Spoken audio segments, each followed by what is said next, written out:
Shanti. Today we are going to see the experience of Dadi Prakashmani ji.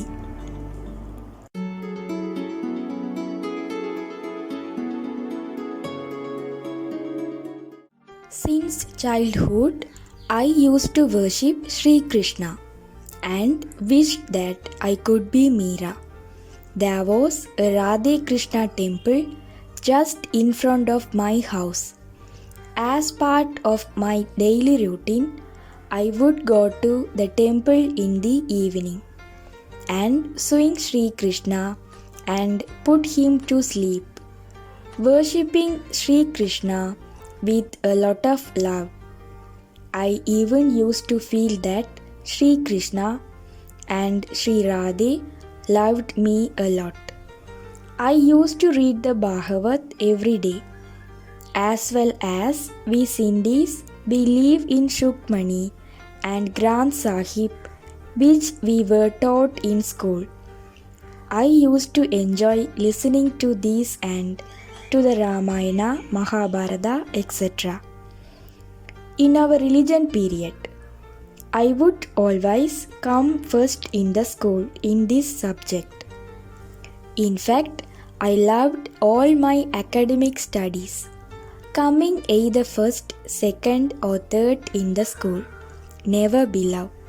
So, the teachers loved me very much. I spent much less time on sports and games. These did not interest me. My older sisters were married, leaving just me with my parents at home. I had no interest in going out to different places, to sit and gossip with friends, or to eat outside. Although I did have friends with whom I studied. Otherwise, I didn't have any friendships. That just wasted time. I never stepped inside a cinema hall in my life. My Lokik parents had good sanskars. They were interested in religious activities and spiritual gatherings. So, good sanskars were cultivated in me. I cannot remember ever being mischievous or my parents ever slapping me or being angry with me. And I never quarreled or fought with anyone at school. My Lokik father was a disciple of Swami Gangeshwarananda and would take me with him when he went to visit.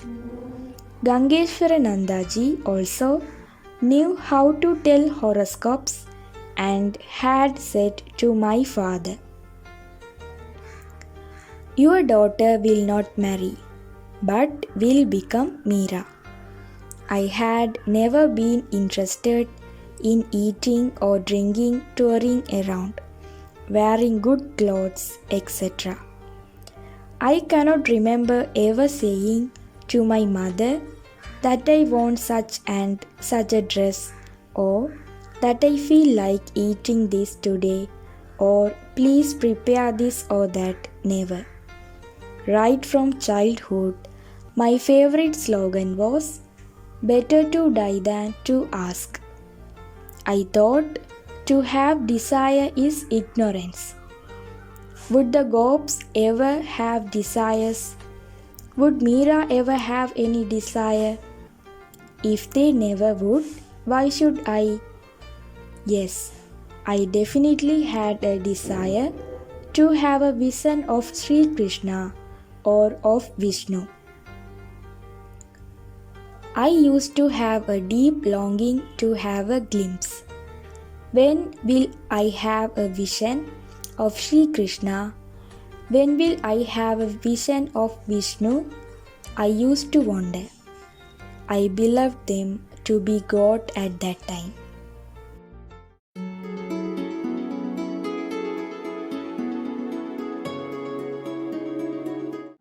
I came into Gyan in 1937. When I was 14 years old and was studying for my matriculation. We were taught all subjects history, geography, mathematics, science, and so on in English. Mama also used to study in that same school, and we sat on the same bench in class. Though we were classmates, I knew nothing about her except that she was very sweet. She had very long hair and a beautiful face, and that I liked her very much. For our 3 weeks holidays for Dashera and Diwali, we used to go to spiritual gatherings and temples. It was very cold early in the mornings during Diwali in Hyderabad. During this time, one night in my dreams, I saw a beautiful garden. There was light upon light everywhere in that garden. The light was so beautiful. There were huge flowers and fruits as far as the eye could see that seemed to go on further and further. Then a stronger light appeared at a very far distance in the garden, and from the middle of that light appeared a very small Sri Krishna with a flute coming closer and closer to me, dancing all the way. The closer he came, the happier I felt. The more I looked at him, the happier I felt.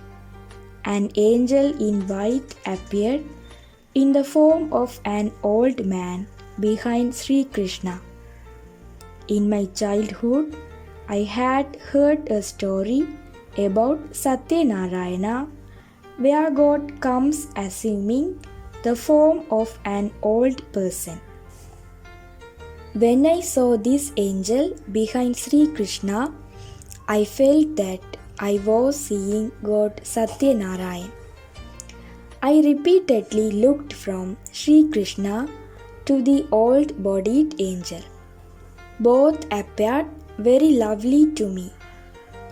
Then I woke up and was extremely happy.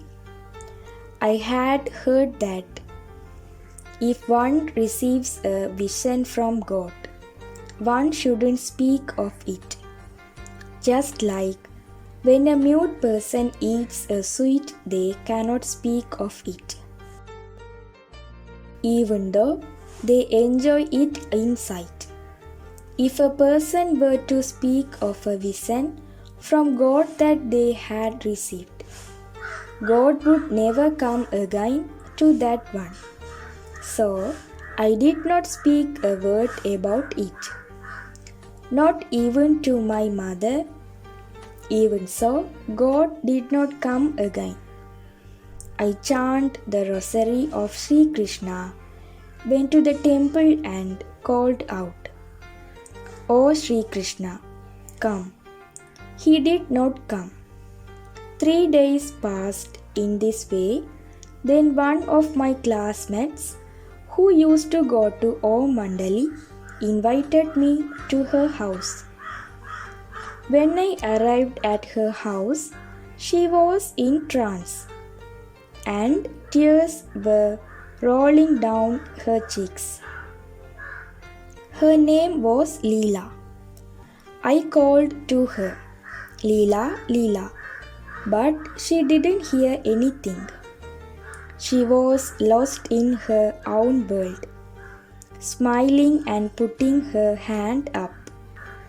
But she is not responding when I call her, nor opening her eyes.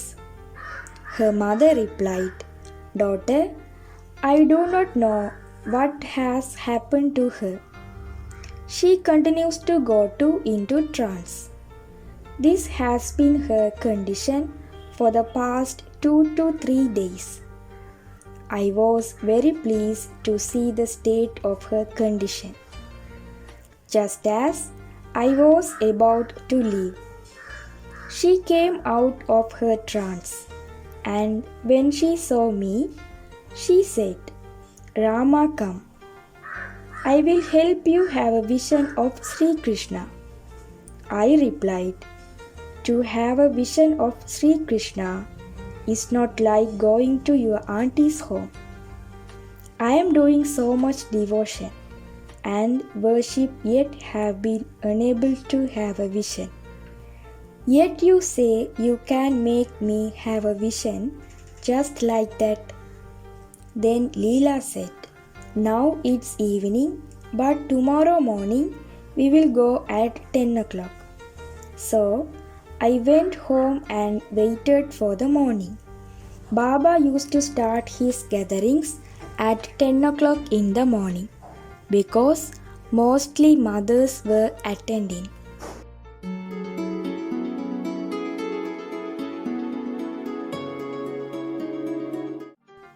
Baba had begun satsangs in Babu Vishwakishore's house. Babu was Baba's nephew. Whenever we used to go out, we would always ask our parents' permission. That very night, my Lokik father said to me, daughter, now it is your holidays. Dada is conducting satsang where they chant Om and sing songs. Why don't you go?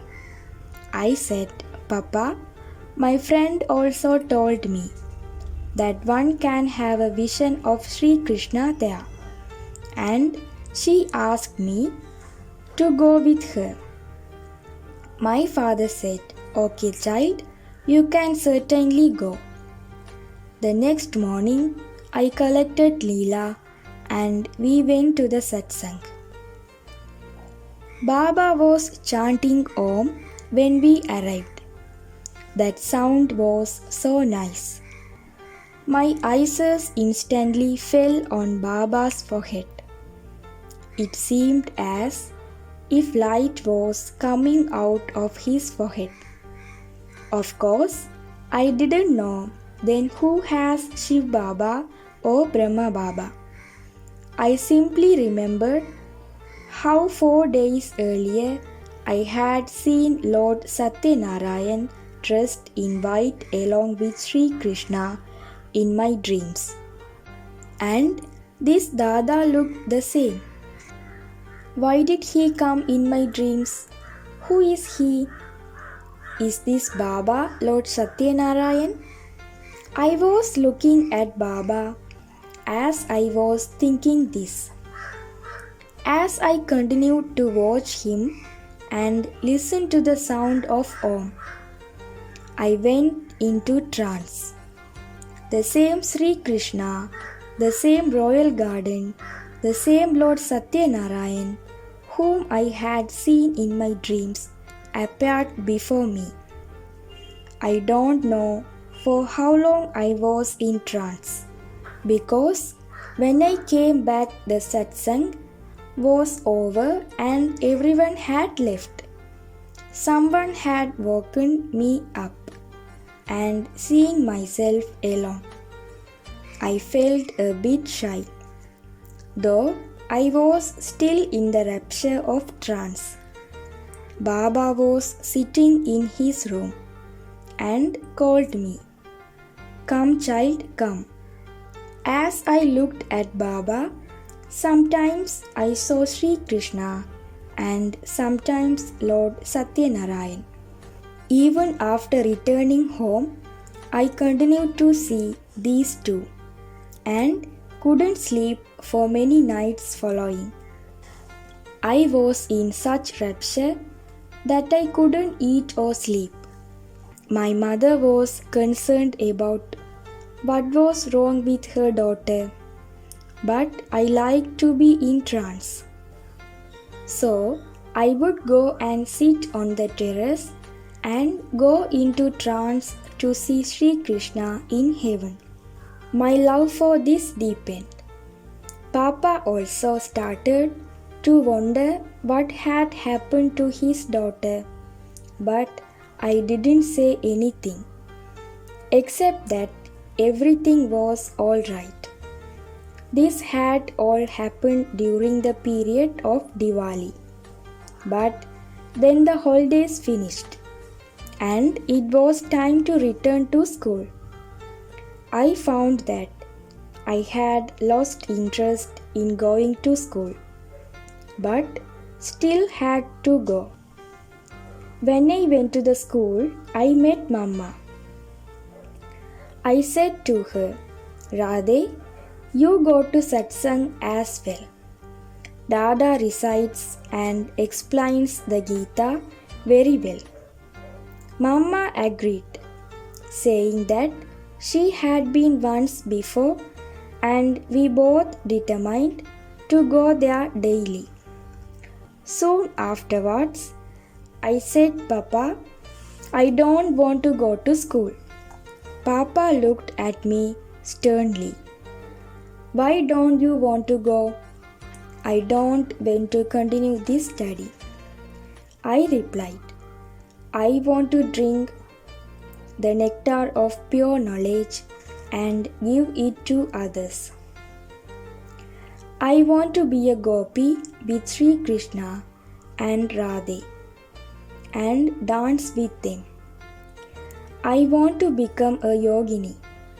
Then Papa said, Okay child, I want whatever you want. Didi Manmohini was going to satsang before me. Didi was my Lokik aunt and Anand Kishore Dada was my cousin. They were both going to satsang, and as I used to go with Didi, my parents did not mind. Later, Baba taught me to give lectures, sing songs, give courses, recite shlokas from the Gita, and so on. I no longer remembered anything of this world.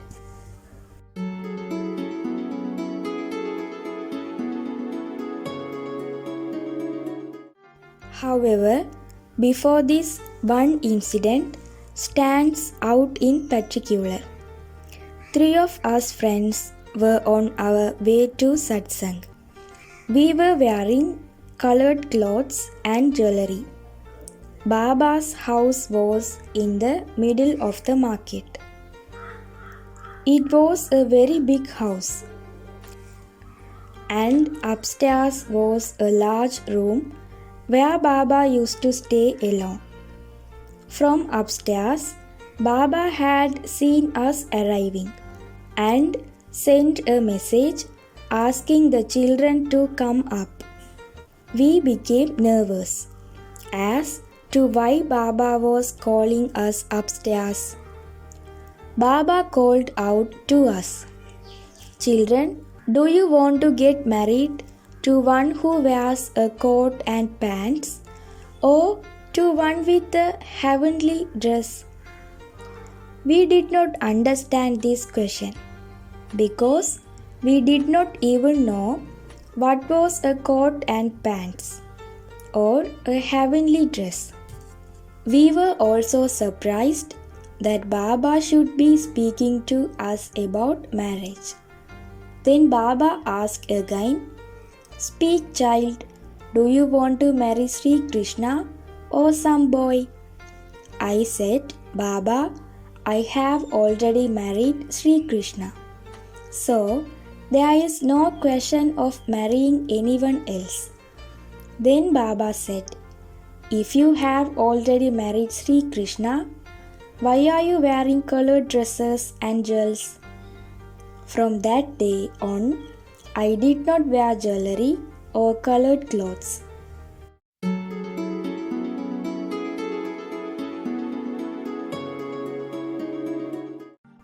We were in great intoxication of knowledge at that time. During the month of April, Baba handed over all responsibility to Mama and went to Kashmir with his Lokik family, from where Baba wrote a letter to Mama. Om Radhe, They are opening a school in Hyderabad in Sindh. Yet for as long you have not opened a boarding house for those children whose mothers are coming to satsang. I will not come back to Hyderabad. Baba said that he would be going to Kashmir for a month. But Baba stayed there for 3 months. We children were crying day and night. Where did my Gridhar Kobal go? We acted as if crazy, calling out Baba Baba, and we were desperately distressed. For those months, whenever we saw Baba, Sri Krishna would appear. Sri Krishna was constantly in my eyes.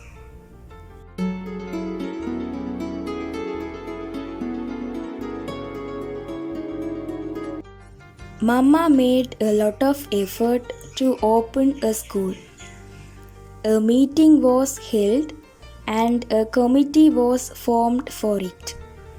At the meeting, it was decided that I would be the instrument to run it.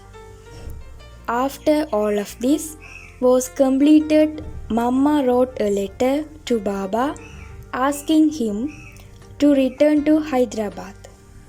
In that year, 1937, Baba inaugurated the boarding school. In those days, everyone who came to satsang was addressed with the name Om. For example, Om Baba, Om Radhe, Om Rama, Om Gopi, etc. There were about 50 children, both girls and boys. My age was then 15 years old, and I was teaching those of 10 years old. Baba used to teach me before I taught the children. Baba used to write poems and songs himself and would teach me how to prepare the lessons, how to teach them, how to wake them up, to give them a bath, feed them, and put them to sleep. Baba taught me everything.